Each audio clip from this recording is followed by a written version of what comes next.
Day 7 na po ng loft extension natin.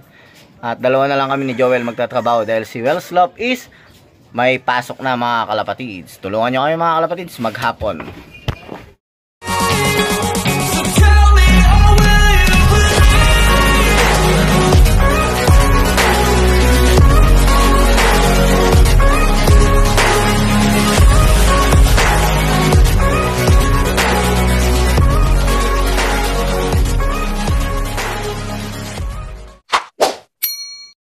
Kalapatids, naiporma na namin yun doon sa akap at mamaya lalagay na yung mga pamakuan niya mga kalapatids. At ayun nga si Joel, dalawa na lang kami. May bisita tayong panauhing pandangal. Ayan si Brent, oh, lumipat na ang opisina niya dito. Kumukuha ng breeder. Kukuha daw breeder. Dahil nakapagsalang na tayo, pinapakuha ko na lahat ng tira natin breeder. Gamitin na nila mga kalapatids dahil hindi ko na din gagamitin. Kalapatids, dahil dalawa lang kami, yan palang nagawa namin mga kalapatids. At napakainit nga, grabe ang init ngayon mga kalapatids, oh. And 34 ang init ngayon mga kalapatids. Time check 11:45. At yun, naka full weld na din. Mag-i-echo na lang kami mga kalapatids. Yan mga kalapatids, papaagis na natin yung mga SFU natin kay Carlo. Pero dyan lang sa malapit mga kalapatids. Yan, papaagis na natin sila. At matigas nga ang ulo nila. Baka mabawas na, mawala na ang mahina, bahala na sila. Yung pila yan mga kalapatids, oh.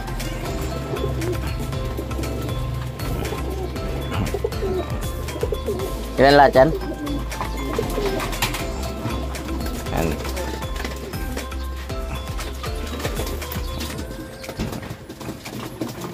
Yan na mga kalapatids. Okay mga kalapatids, update namin kayo mamaya. Yan mga kalapatids, at alis na si Carlo. Ayun, dala niya yung mga ibon natin. Ayun mga kalapatids.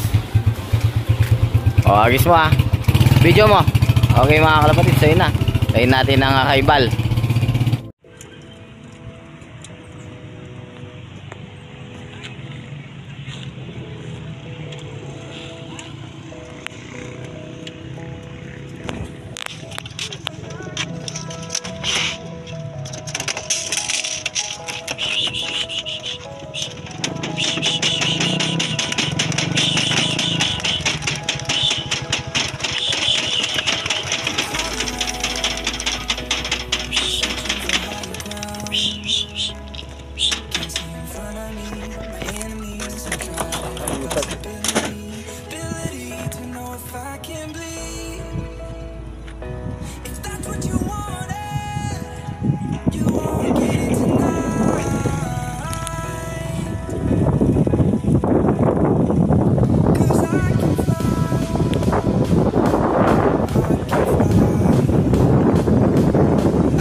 Yun mga kalapatids, na-release na nga yung mga ibon.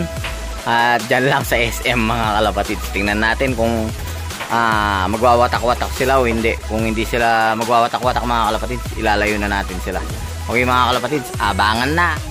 Nandyan na sila mga kalapatids, sabay-sabay sila. Pati itong pilay, oh. Ayan yung pilay mga kalapatids, nakauwi, oh.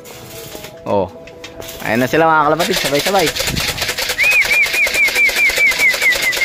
Ayun, oh. Ayun na nga kaibal. Ano na kaibal mga kalapatids. Naglagay tayo pagkain. Baka may motivation sila na paggaling sila sa throw, dapat pumasok sila kaagad baka kumain mga kalapatids. Bali bilangin natin 2, 4, 6, 8, 10, 12, 14, 16, 17. Tama mga kalapatids, 17. Kasama yung 4 na ubi. Yan ha. Okay na sila mga kalapatids.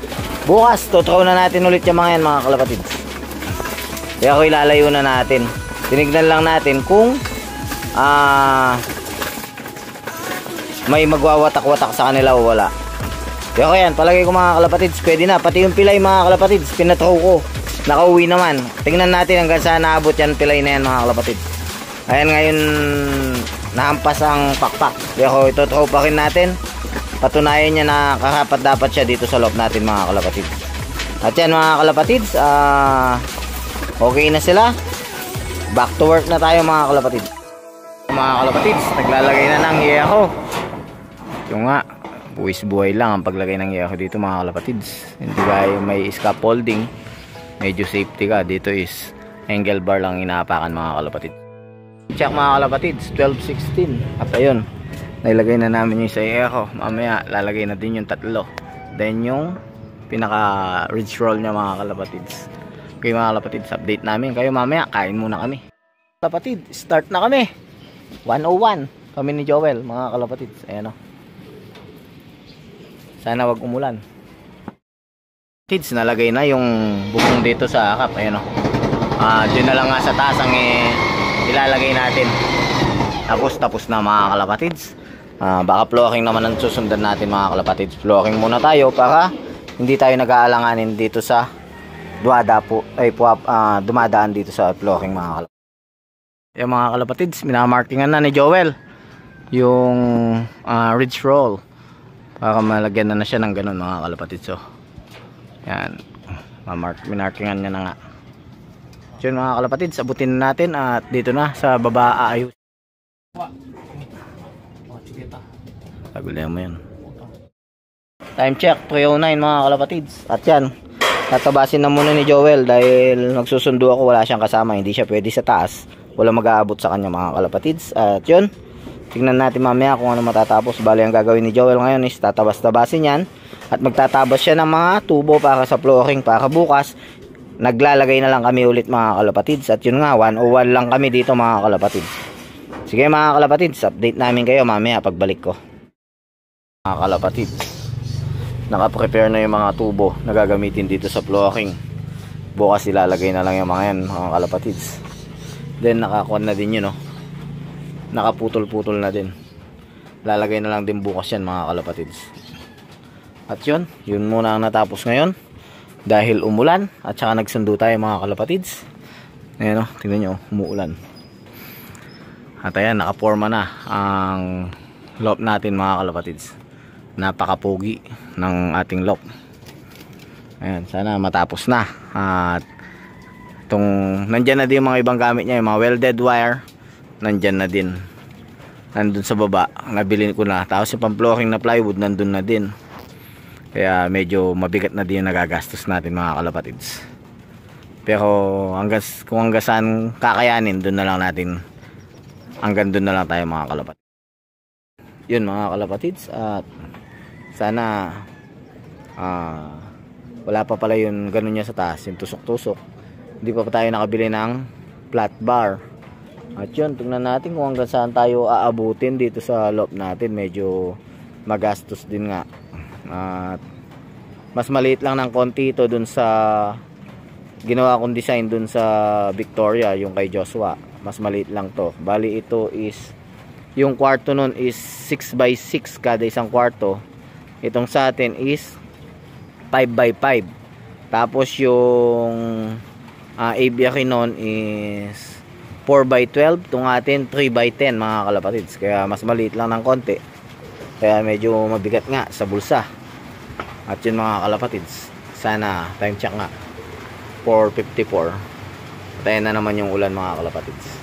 Okay mga kalapatids, sa mga hindi pa nag-subscribe, please subscribe, like and share Brilove Official and hit the notification bell para lagi kang updated sa akin channel mga kalapatids. Ayan mga kalapatids, tingnan nyo bukas, baka may latag na natin yung flooring niya mga kalapatids. Okay mga kalapatids, ba? I can fly.